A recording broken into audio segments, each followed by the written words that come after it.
제가 민감한 이야기로 오늘은 시작을 해볼까 하는데요. 이번 월드컵에 어떤 팀이 우승을 하게 될까요?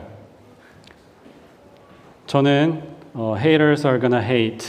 조심스럽지만 프랑스가 잉글랜드와 결승에 맞붙어서 프랑스가 우승할 거라고 생각합니다. 두 가지 추측을 했죠. 대단하죠. 근데 프랑스 팀 옷에 그 새겨져 있는 동물 여러분 기억하시나요? 수탉이 그려져 있어요. 루스터. 수탉이 그려져 있는데 이거를 프랑스어로는 커크 골루아라고 한대요. 흥미롭지 않습니까? 보통 그 팀에서 상징을 쓰면 뭔가 강한 동물을 쓰려고 해요. 예를 들면 우리 한국 팀은 백호, 하얀 호랑이가 그 축구팀 마스코트고요. 나이지리아는 독수리이고 잉글랜드는 저 문장을 자세히 보면 파란 사자가 3마리가 있어요. 그러니까 사자가 이 영국의 문장입니다. 뭔가 자기들이 이 동네의 대장이다라고 이야기하고 싶은 거죠. Apex Predator, 최상위 포식자라고 이야기를 하고 싶은 거예요. 그런데 수탉은 어떤가요? 일단 가축이죠. 집에서 키우는 동물이고 사위가 집에 오면 언제든 잡아먹을 수 있는 동물이에요. 왜 이런 약해 보이는 동물을 상징으로 사용을 했을까? 몇 가지 설이 있더라고요. 먼저는 로마 시대 때 프랑스 지역을 갈리아라고 불렀는데 로마가 그 갈리아라고 하는 이 발음이 수탉이라는 단어하고 발음이 거의 똑같답니다. 그래서 로마가 갈리아 지방에 사는 닭들이라고 낮춰서 비하해서 부른 거예요. 우리 한국어에도 닭대가리라는 고귀한 표현이 있어요. 전혀 좋은 말이 아닙니다. 이게 멍청하다는 뜻이에요. 닭대가리. 그러다가 프랑스 혁명 시대가 되면서 시민들이 왕정을 뒤집어 엎죠. 시민의 시대가 열렸습니다. 그 혁명 정부가 마스코트로 사용했던 게 수탉이라는 거죠. 이전 시대까지는 수탉은 그냥 시끄럽고 드세고 멍청하고 이런 의미였는데 혁명 정부가 들어서면서부터 수탉에 새로운 의미를 부여하기 시작했습니다. 농민의 동물. 우리 가족들에게 도움을 주는 귀한 동물. 그리고 매일 깨어있고 아침에 우니까 가족들을 지키는 동물. 항상 깨어있는 동물이라는 이미지를 새로 부여를 한 거죠. 바꿔 말하면 수탉은 원래 조롱의 표현이었어요. 못나고 드세고 그런 표현이었는데 프랑스인들이 새로운 의미를 부여해서 자기들만의 이미지로 삼은 게 바로 수탉이라는 거예요. 성경에도 이런 예가 많이 등장하죠. 민수기 21장에 보면 백성들이 하나님께 원망을 해요. 그리고 하나님께서 화가 나셔서 백성들에게 불뱀을 보내십니다. 불뱀들이 다니면서 사람들을 물어요. 그때 하나님께서 모세의 기도를 들으시고 어떻게 하시나요? 놋뱀을 만들어서 장대 끝에 달라고 하십니다. 이게 재밌습니다. 왜냐하면 뱀은 우리 인간의 본능적으로 혐오 동물이에요. 뱀은 좋은 동물이 아닙니다. 인간을 공격하고 또 독이 있고 이런 동물이라서 안 좋은 동물이에요. 그런데 하나님은 그 뱀을 다시 한번 치유의 의미로 쓰려고 하십니다. 비둘기나 혹은 양이나 우리 인간들에게 도움이 되는 강아지나 이런 동물이 아니라 뱀을 만들어서 장대 위에 달게 하셨고 그 장대 위에 달린 놋뱀을 본 사람들은 살았어요. 목동이라는 직업도 그렇습니다. 원래는 무시받고 천대받던 직업이었어요. 목자. 구약시대에 어떤 부모님도 자녀들에게 너는 공부 열심히 하고 잘 자라서 나중에 꼭 목자가 되어야 한다. 아무도 이렇게 말하지 않았습니다. 목자라는 직업은 천대받던 직업이었어요. 실패한 사람들이 마지막에 갔던 직업. 아무나 갔던 직업이었어요. 그런데 하나님께서 목동이었던 다윗을 왕이 되게 하십니다. 이로 인해서 목자라는 이미지가 이제 reclaimed, 다시 해석되게 돼요. 천하고 무식하고 비도덕적인 사람들이라는 의미에서 희생해서 양을 지키는 사람. 양과 친밀하면서 양을 바른 길로 인도하는 사람이라는 새로운 이미지가 부여됩니다. 예수님도 스스로를 선한 목자라고 하셨어요.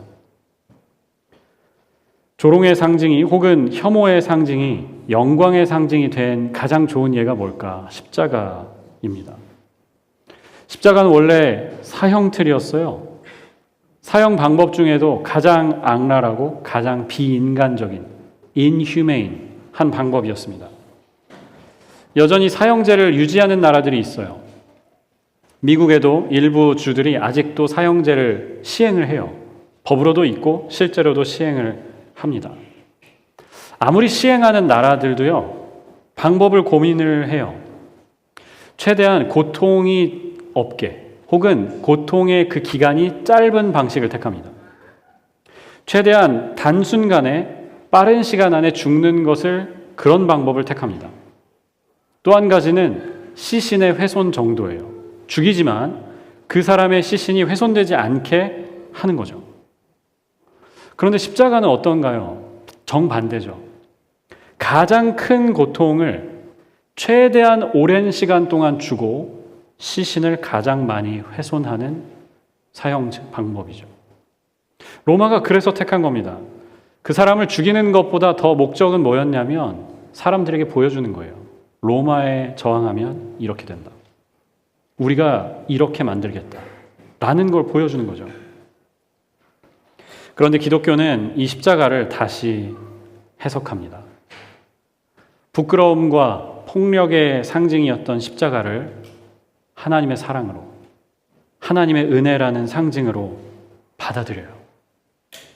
십자가는 더 이상 국가가 한 사람이 가진 모든 것을 빼앗는 형벌이 아닙니다. 인간적인 권리, 존엄성, 생명을 뺏는 형벌이 아닙니다. 십자가는 우리들에게는 하나님께서 우리를 위해 모든 것을 다 내주신 사건입니다.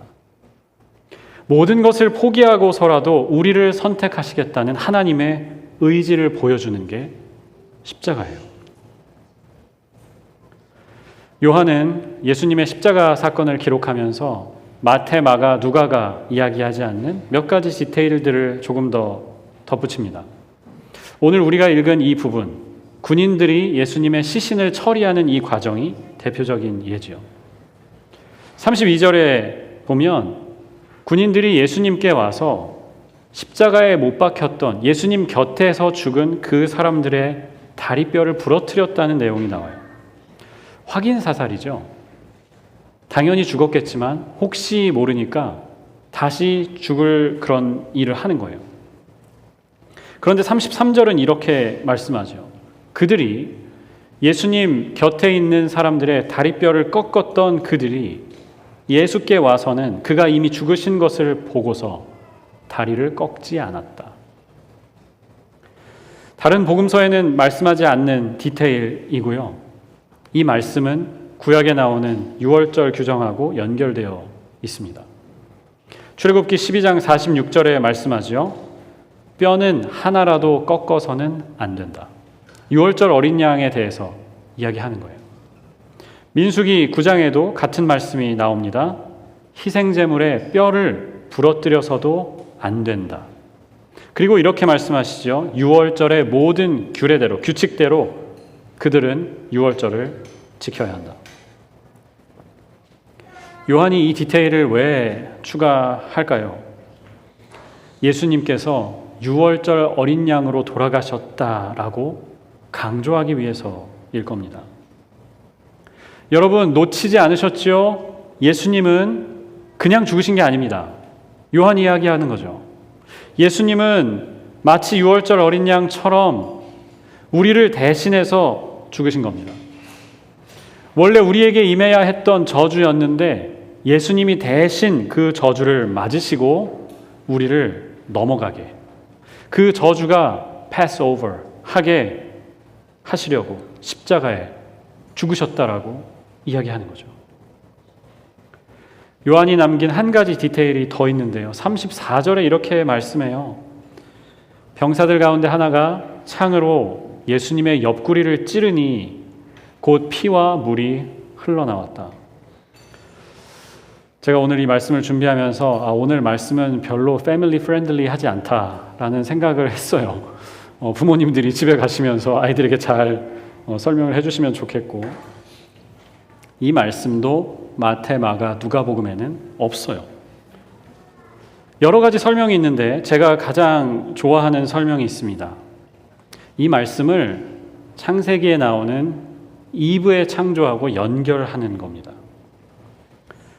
실제로 여기 요한복음 19장에 사용된 예수님의 옆구리라는 단어가 그리스어로는 플리우라라는 단어입니다. 따라해 보실까요? 오늘의 그리스어 플리우라. 잘하시네요. 네, 플리우라가 옆구리라는 뜻이고 사실은 갈비뼈라는 뜻도 돼요. 초대교회가 구약 성경을 그리스어로 번역합니다. 원래 히브리어로 있던 성경을 잘 모르니까 히브리어에서 그리스어로 번역합니다. 창세기 2장에 하나님께서 아담을 잠들게 하시고 그의 옆구리에서 뼈를 하나 취하셨다라는 이 부분을 똑같은 단어를 써서 번역합니다. 플리우라. 그러니까요, 그리스어로 생각해 본다면 아담의 플리우라에서 이브가 나왔고 똑같이 예수님의 플리우라에서 물과 피가 나온 거예요. 물과 피를 세례와 성찬으로 본다면 예수님의 옆구리에서 혹은 예수님의 갈비뼈에서 나온 게 뭘까? 교회가 나온 겁니다. 바꿔 말하면 십자가는 delivery room인 거예요. 우리를 구원하신 delivery room이고 우리를 또 교회를 낳아주신 delivery room이라는 거예요. 저는 너무 대단하다라고 생각했는데 괜찮아요. 오케이. 아이를 낳은 자매님들에게 여러분 한번 물어보세요. 아이 낳는 게 어땠는지, 아이를 낳는 게 많이 고통스러웠는지 한번 물어보세요. 아마 다 그렇다고 그랬다고 대답할 거예요. 그 이야기를 하면서 아마 표정이 그냥 일그러질지도 모릅니다. 그때의 고통과 그때의 그 어려움이 다 생각이 나면서 입술이 막 떨리거나 이럴 수도 있어요. 그런데 또 물어보세요. 그런데도 지금 그 자녀를 낳을 수 있다면 다시 그 고통을 겪으시겠어요? 라고 물어보세요. 아마 아니라고 하는 분들도 계실 겁니다. 아이를 사랑하지 않아서가 아니라 그게 너무 힘들었으니까 아니라고 할 수도 있어요. 그런데 거의 많은 분들은 그 자녀를 얻은 기쁨을 생각하면서 그 고통을 다시 감수할 수 있다고 할 겁니다. 예수님은 십자가를 통해서 우리를 낳아주셨습니다. 이 교회를 낳아주셨어요. 모든 것을 걸고 모든 것을 버리고 우리를 낳아주셨어요. 교회에 관한 시리즈를 계속하고 있습니다. 계속 강조했죠. 나 혼자서 제자도를 이룰 수 있다. 아닐 겁니다. 나 혼자서 예수님의 신실한 제자가 될 수 있다. 어려울 겁니다. 그렇게 할 필요도 없어요. 교회와 같이 하는 겁니다. 여러분이 교회를 세우고 교회가 여러분을 세울 겁니다. 예수님께서 우리 교회를 낳아주셨어요. 지난주에는 제가 교회의 사명을 이야기하면서 연합과 화합이라는 말씀을 드렸어요. 교회에 성령이 임했고 그 성령이 우리 안에 일하고 계신데 So now what? Now what? 그래서 뭐요? 우리에게 화목하게 하는 직분을 주셨다는 거예요. 서로 연합하게 하는 직분, 또 열방이 서로 소통하게 하고 열방이 하나님과 소통하게 하는 것이라고 말씀드렸어요. 오늘 한 가지를 더 말씀드리고 싶습니다. 십자가가 우리 교회의 출발점이라면 우리도 그 딜리버리 룸에 들어가야 합니다. 서로를 위해서 희생해야 하고요. 세상을 위해서 우리 자신을 내어줘야 합니다. 오늘은 제가 그림을 하나 가져왔는데 제가 이렇게 설교에 대해서 이야기를 들어보면 설교는 기억을 못 하시는데 그림은 기억을 또 하시더라고요. 그래서 오늘 다른 그림을 하나 가져왔습니다. 이 그림은 아시는 분들 계신가요? 마르크 샤갈이라는 사람이 그린 그림이고 제목은 White Crucifixion이라는 제목이고요. 제가 제일 좋아하는 그림이에요. 여러분들 별로 시카고 부심 없으시죠? 시카고 별로 서부도 아니고 동부도 아니고 별로라고 생각하시는데 이 그림을 Art Institute of Chicago가 소장하고 있습니다. 할렐루야. 네. 지금은 off view예요. 지금은 없어요. 그러니까 그 수장고 안에 들어가 있고 가셔도 보실 수가 없어요. 샤갈의 그림 하나만 딱 나와 있고 그 밑에 그 스테인드 글라스를 해서 이 박물관에 그 선물했던 게 있죠. 그것만 있어요. 근데 이 그림이 이제 White Crucifixion이라는 제목이고 1938년 작품인데 샤갈이 유대인이었어요. 그래서 지금 십자가에 못 박힌 예수님을 유대인으로 그렸죠. 저 치마 혹은 바지가 유대인들이 기도할 때 입는 숄 같은 겁니다. 유대인으로 예수님을 그렸어요. 이때가 언제냐면 홀로코스트가 이제 시작되는 시점이었습니다. 유럽 전역의 유대인 혐오는 이미 굉장히 심했고 그 혐오들이 권력의 옷을 입고 유대인들을 체포하고 탄압하기 시작했던 그 시점에 그린 그림이에요. 잘 보이실지 모르겠지만 십자가 오른쪽에 보면 오른쪽 위에 불꽃이 있죠. 그게 유대교 회당입니다. 유대인들이 모이던 그곳에 불을 지른 거죠. 오른쪽 구석에 보면 하얗게 뭔가 타고 있는 연기 같은 게 보이는데 그게 유대교 토라 두루마리입니다. 구약의 그 경전 두루마리가 불타고 있는 상황을 그린 것이고요. 왼쪽 위에 보면 붉은 깃발을 든 폭도들이 와요. 그리고 흰색 마을이 불타고 있죠. 그 집들을 잘 보시면 집이 어떤 것은 옆으로 누워 있어요. 일부러 누워 있는 채로 그렸고 어떤 집은 거꾸로 되어 있어요.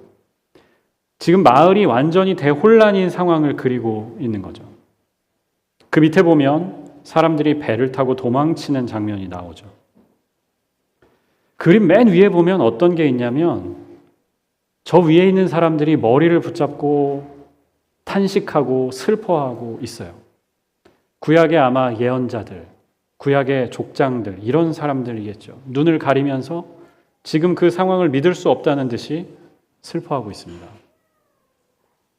이 그림의 중앙에 예수님의 십자가가 놓여 있어요. 그리고 다른 주변부와 달리 예수님의 십자가를 정말 밝게 그려놨어요. 하얗게. 거기에는 빛이 있어요. 거기에는 뭔가 하늘에서부터 이 서광이 비춰오는 것처럼 그려놨어요. 샤갈이 왜 이렇게 그렸을까? 예수님의 힘없는 죽음이 세상을 바꿨던 것처럼 지금 유대인들이 당하는 희생도 결국에는 세상을 바꾸는 희망이 될 거다라고 그리고 싶었던 겁니다. 제 해석이에요. 틀리면 여러분의 말이 맞습니다. 희생은 때때로 약해 보여요. 희생은 작아 보이고 내가 여기서 참고 희생하고 하는 게 어떤 변화를 만들어낼 수 있을까 우리가 의심하기도 합니다. 그런데 화가는 상상하지요. 예수님의 힘없는 죽음이 세상을 변화시켰던 것처럼 지금의 이 세상도 폭력이 가득하고 억압이 있고 서로 죽이고 서로 혐오하고 하는 세상이지만 지금의 세상도 그 고통과 아픔을 넘어서 평화에 이를 거다 라는 희망을 여기에 심어놓은 거예요. 저는 샤갈이 그림을 보고 있는 우리 모두에게 묻고 있다고 생각합니다. 희망의 빛을 비출 십자가를 누가 질 것인가? 내가 반드시 이겨야 하고 내 생각이 무조건 옳고 그런 사람 말고요. 내가 져도 돼요. 내가 포기해도 되고 내 방식대로 되지 않아도 되는 그 사람들, 예수님이 하셨던 것처럼 자기를 내주고 십자가를 질 사람들, 희망의 빛을 포기하지 않고 그 빛을 들고 갈 사람이 누구인가 묻고 있는 거예요. 사랑하는 여러분, 그 십자가를 우리가 지길 소망합니다. 내가 지기를 소망합니다.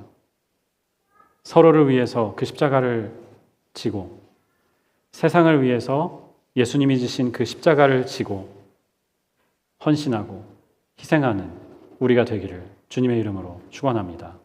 기도하겠습니다.